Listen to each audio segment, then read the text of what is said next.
Ujjwala बैसाने yes Marathi news मध्ये आपलं स्वागत। आता पाहूया एक स्पेशल रिपोर्ट। दिंडोरी नगरपंचायतीच्या उपनगर अध्यक्षपदी शैलाताई उफाडे यांची बिनविरोध निवड झाली। दीपक जाधव यांनी आवर्तन पद्धतीनुसार राजीनामा दिल्याने रिक्त झालेल्या उपनगर अध्यक्षपदासाठी शैलाताई उफाडे यांचा एकमेव अर्ज दाखल झाला होता। आज झालेल्या उपनगर अध्यक्षपदाच्या निवडणुकीत तहसीलदार तथा निवडणूक निर्णय अधिकारी मुकेश कांबळे यांनी शैलाताई उफाडे यांची बिनविरोध निवड झाल्याची घोषणा केली। निवडीनंतर तहसीलदार मुकेश कांबळे, मुख्य अधिकारी संदीप चौधरी यांच्या हस्ते नवनिर्वाचित उपनगर अध्यक्षांचा सत्कार करण्यात आला। शैलाताई उफाडे यांच्या अर्जावर सूचक म्हणून नगरसेवक ॲडव्होकेट गणेश बोरस्ते यांची सही होती, तर शिवसेना गटनेते ॲडव्होकेट प्रदीप घोरपडे यांची अनुमोदक म्हणून सही होती।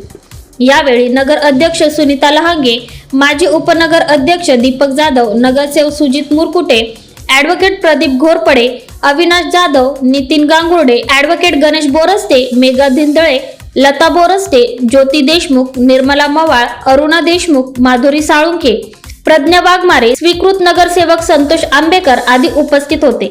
नगरपंचायत आवारात फटाक्यांची आतिषबाजी करून कार्यकर्त्यांनी आनंदोत्सव साजरा केला। भवानी स्वराज्याचे संस्थापक छत्रपती शिवाजी महाराज ज्यांनी भारताला संविधान बहाल केलं ते डॉक्टर बाबासाहेब आंबेडकर यांना अभिवादन करते।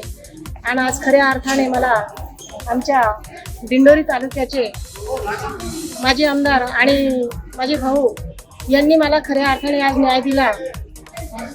रामदासजी चावस्कर यांच्यामुळे आज हा मला मान मिळालेला आहे।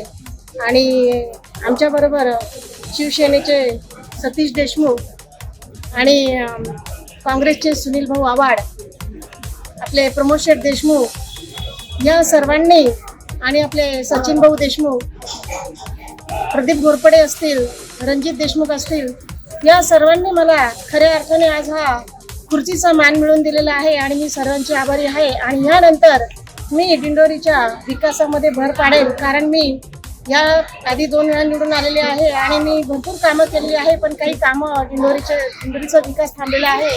तरी आम्ही सर्व नगरसेवक मिळून आणि या दिंडोरीचा विकास करू। येस मराठीसाठी अशोक निकम, दिंडोरी। अशा प्रकारच्या ताज्या घडामोडींसाठी येस मराठी न्यूज यूट्यूब चॅनलला लाईक करा, शेअर करा आणि सबस्क्राईब करा आणि बघत रहा येस मराठी न्यूज।